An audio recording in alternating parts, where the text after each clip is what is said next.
Do I have to play that? I have to hit play? Okay. Yeah, as long as you don't get me banned for it, that's fine. Men need to grow up, firstly. And men need to stop being cowards. Come on. Secondly, It's your you fault, see a man. woman walking down the street minding her business. You approach her. You say everything that you know she would like to hear. You get her defenses down. Once her defenses are lowered, you then go in there, take what you want, and then you leave. Sinister, bad. Doing so, you leave and repeat the cycle elsewhere. You do it again, you do it again, you do it again, you do it again. Cue the sad music. You scarred a whole bunch of women. The men who follow you now have to do the work to help heal these women. The men have And to half do the the work. time, these women end up destroying these men because they don't know how to believe that they're worthy of love because of what you've done to them. What you've The done to children them. that they bear have to live with the scars that you have inflicted on these women. There's a domino effect here. The other thing a lot of guys don't realize in practicing this behavior is that there's a karmic consequence to this. You don't get away with it. You never get away with it. So you find many guys who are out here playing these games at some point decide, I'm ready to settle down. I'm ready to do the right thing. And what do they want? And what do they want? They they want a want love, woman with no blemishes, with no with no blemishes. past issues, with no baggage, with no troubles, with no issues That from is their past fucking relationships. standards, And even bros. if you get that woman, because of who you are and because you have, triggered a set of consequences, she might end up hurting you even worse than you hurt the other people because who you are is teaching her how to treat you. Yeah. Yes, ladies and gentlemen. Women have absolutely zero agency. They have zero agency. They are mindless, shapeless balls of goo, and men are responsible for everything. He's wearing We're the one. ones that trick and fool them. They don't make decisions for themselves. It's all our fault, and we got to save the hose. Save the hose, man. Save the You know what's hose. funny is I used this video. I think it was Hafiz. I think Hafiz was talking about, he had this analogy. So people don't, like, whenever I use this analogy, people go, what the fuck is Roll talking about? But I think it was about 8 months ago, maybe even 9 months ago. Hafiz from the Roommates, who is now quote unquote retired from the red pill, but not really retired from the red pill. He was talking about, he made this analogy, and you never make metaphors or analogies online, just saying. But in this case, I thought it was actually kind of apt, but he was right, but for the wrong reasons. But his analogy was licking the ice cream. And the licking the ice cream analogy goes something like this. Okay. Imagine an ice cream store. And it's at 31 Flip, Baskin Robbins, right? So, and all of these ice cream, like, you go into Baskin Robbins and there's like a big giant, tub of ice cream or whatever. And they're all fresh. They all have the little seal on top and everything. And only certain guys are allowed to go into the ice cream store.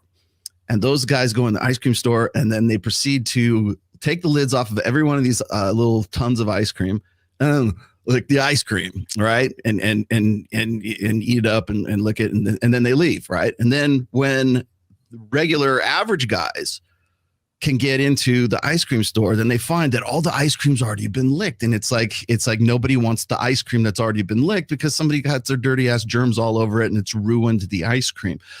The analogy is that exactly what this guy was just talking about a minute ago, is that because there's these evil, sinister players who actually have the ability to go into the ice cream store before any of the other guys get to go to the ice cream store. I thought it was funny because it's a really apt analogy, but he doesn't realize just how it's kind of screws his position and really sort of reinforces a red pill position. Because also the store is still open, but only for certain guys and only at a certain time, right? He's also negating the fact that the ice cream chooses who licks them.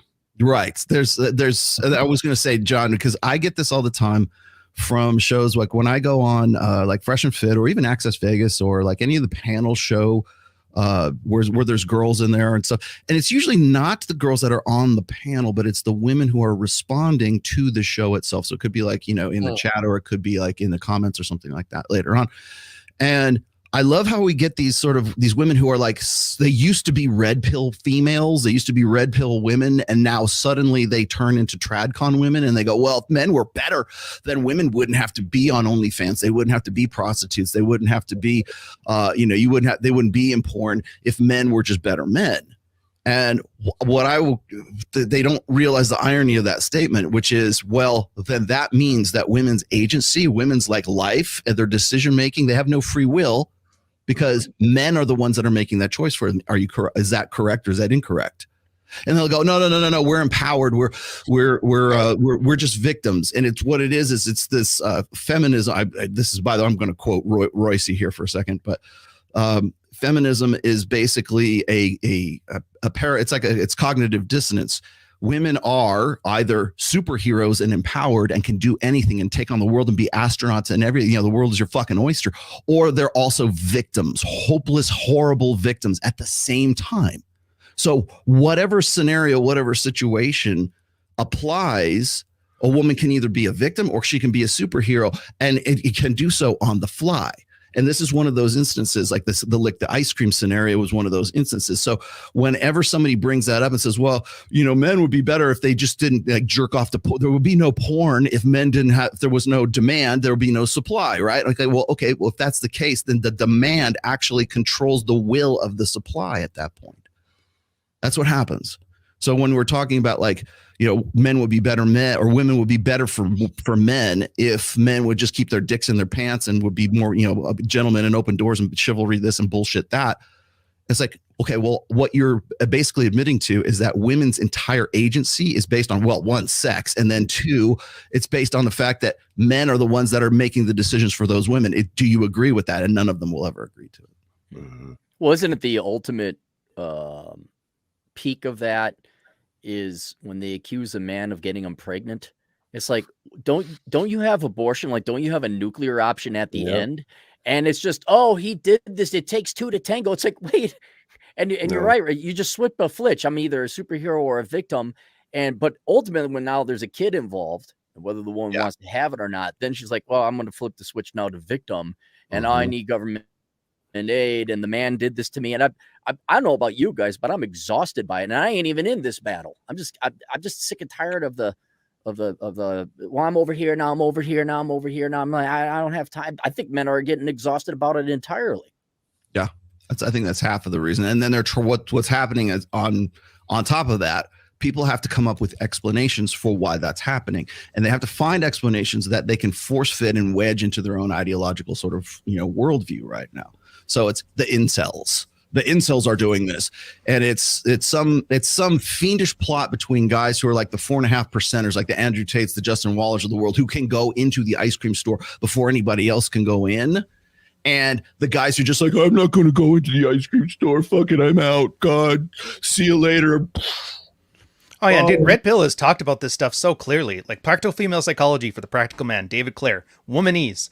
The correct combination of words to elicit the proper response from what you want. If it's true, that's great, but it doesn't have to be. That's all this is.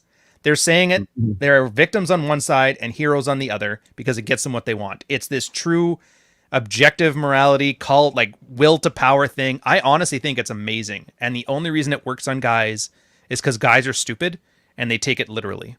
They treat women like men. Well, a man says what he means and means what he says. Well, they don't really. Not in this case. Yeah. And that's really the problem, is that you just have to stop taking it seriously and understand they're trying to manipulate you into doing or thinking something. And once you understand that dynamic, the whole thing changes. Now it just becomes like some goofy broad running her mouth and you're like, oh, Jesus, another one of these, huh? Yeah. Yeah. I'm starting to get to that point, Ryan, where it's like, I'm caring less about like what I know are completely like rejiggered, biased. Yeah. And dude, if there was some ugly 45-year-old frumpy soccer mom saying this, everybody would understand that. But you put it with a nice set of tits and a set of legs on it, all of a sudden everybody forgets. Well, what do we, just by the fact they play this game, and I don't give a crap about difference in male-female psychology or anything like that. We can all, if anyone would walk away with something here, women do have agency. The entire phenomenon the past 2 weeks of the damseling, like all these girls like, oh my goodness, 9 to 5, boo-hoo. And then there was the gal with the septum in her nose, and I don't know what they were complaining about. They know what they're doing. Yeah. Oh yeah, they're not stupid. Yeah, they're not stupid. And men have got to see and peer through this mystical magic words and ooh, titties, flaming hot red tits. They know what they're doing. When they turn on the tears, it's an act. I'm not even being like edgy on this one. It's so exhausting watching it. And I love the guy like a brother, but Joker from Better Bachelor, I don't even know if I don't think it's an act, but he's like, oh my God, I can't believe this girl is doing this thing. Like, he talks about this gal called Jonah Yachting or something like that in Australia. And she's like, oh my God, I slept with 100,000 people. Da, da, da. It's like, they know exactly what they're doing and they're getting and evoking the response out of you. And I think just step one, the ice cream knows when to turn its lid on and off. It will turn its lid off on its own. It has a brain. There's brains in the ice cream. It's not a non-sentient entity. Well, the ice cream knows how to position itself in the display case. So ice cream will bend over and spread its legs. It'll grow legs and spread it. Yeah. Joker knows what he's doing as well. The majority of the ice cream has stepped out of the refrigerator for the last few years. The ice cream's not stupid. It's the guy eating it that is.